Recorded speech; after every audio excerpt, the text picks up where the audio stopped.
sa nakakaalam nga ng paggawa ng mabuti at hindi ginagawa, ito'y kasalanan sa kanya. Iniwan ng mag-asawang kanilang barberya at sombrerya. Sila'y nagtungo ng Punta Santa Ana, Maynila. Nanuluyan silang mag-asawa sa isang silid sa gusaling tinitirhan ng mga manggagawa ng Atlantic Gulf and Pacific Company. Mga manggagawa ng nasabing kumpanya ang nakinig ng mga aral. Ang mga unang naging bunga ng pangangaral ay binautismuhan sa Ilog Pasig noong mga unang buwan ng 1914. Isinagawa naman ang unang pagsamba sa silid ng mag-asawang Engracia at Apolinario Ramos. Nang magsikip ang silid na yaon dahil sa pagdami ng kaanib, inilipat ang pagsamba sa bahay ni kapatid na Atanasio Morte. Doon din isinagawa ang unang banal na hapunan. Sinanay ni kapatid na Felix ang mga kapatid sa gawaing pagmimisyon. Umirang din siya sa mga kaanib para gawing may tungkulin. Natatag ang unang lokal, ang lokal ng Punta Santa Ana. Pagkatapos ay nangaral naman siya sa Tipas, Taguig, Rizal. Naitatag naman ang gawain ng iglesia sa bayan ng Taguig. Ngunit nagdanas sila ng mga pag-uusig. Kinutya sila at nilibak ng mga tao. Sa pamamahayag, nagsama nga sila ng pastor protestante. Napapahiya at nalilito, ang sasugo ay kumakalaban. Ang mga diskusyon ay lalong nagpasigla sa mga pagpupulong propaganda at nagsilbing pang-akit sa mga tao. Kabi-kabi lang mga panguusig kay kapatid na Manalo, lalo na ng kanyang mga sariling kababayan at mga kamag-anak. Hindi pinanghinaan ng loob si kapatid na Felix Manalo sa kabila ng mga pagsubok at pag-uusig. Hindi napigil ang pagpapalaganap ng mga tunay na aral ng Diyos. Naitatag ang lokal ng Tipas noong tag-araw ng 1914. Isang kababayang abogadong tumulong kay kapatid na Manalo upang marehistro sa pamahalaan ng Iglesia ni Cristo. Opisyal itong natala noong Hulyo 27, 1914, kaalinsabay ng pagsiklab ng unang digmaang pandaigdig. Nangaral din si kapatid na Manalo sa poblasyon ng Pateros at doon sila nanirahang mag-anak upang lubusang maitaguyod ang mga gawain ng iglesia. Nagdao siya ng pulong propaganda sa Pasig, Rizal noong taong 1915. Naging bungang pagkakatatag ng mga lokal ng Pulo at Rosario. Sa Tondo ay nagbunga rin ang kanyang pamamahayag at naitatag ang mga lokal ng Dagupan, Gagalangin at Sande. Upang mapangasiwa ang lubos ang mga nakatatag na lokal, nagsagawa si kapatid na Manalo ng mga pagtuturo at pagsasanay sa mga magiging ministro sa iglesia. At dahil dito'y naipalaganap ang iglesia sa iba't ibang dako. Noong 1915, itinatag ang isang sentralisadong pangangasiwa. Ang unang tanggapang pangkalahatan ng iglesia ay itinayo sa distrito ng Tondo, Maynila sa Daang Diodato. Ang tanggapang pangkalahatan ay inilipat sa Daang Sande noong 1917 at nanatili doon hanggang 1921. Ang kauna-unahang kapilya naman ay itinayo sa Daang Gabriela noong 1918. Ito ay yari sa Kawayan, Sawali at Pawid. Walang humpay si kapatid na Felix Manalo sa kanyang paggawa, dinadalaw at pinangangasiwaan ng mga pagsamba. Tuloy pa rin ang pagdaraos ng mga pamamahayag sa iba't ibang dako.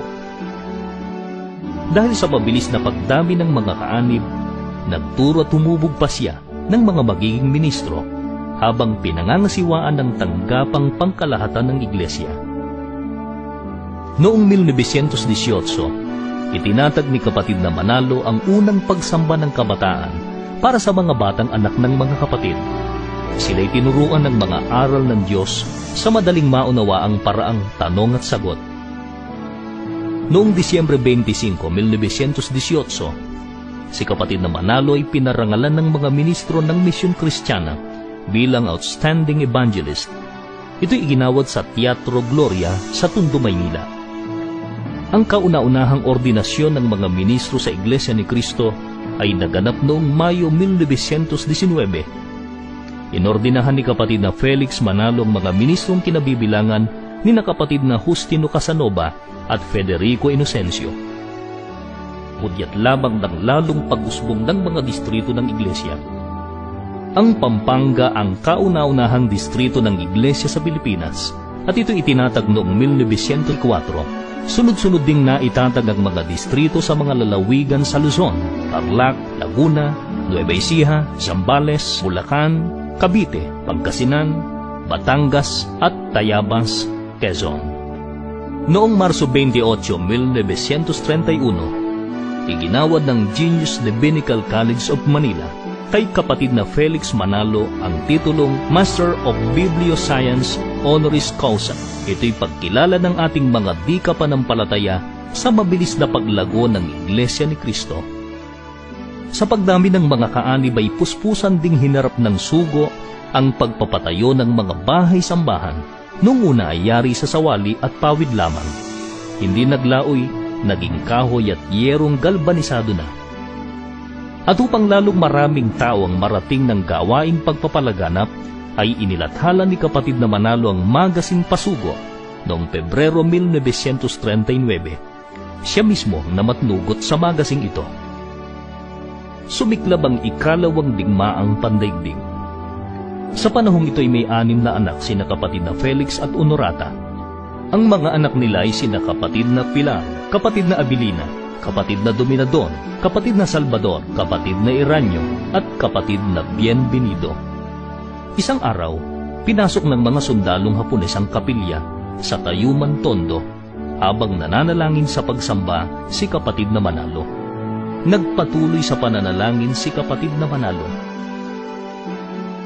Sa buong pagtataka ng lahat, ang mga Hapon ay naupo sa hanay ng mga kapatid hanggang sa natapos ang pagsamba.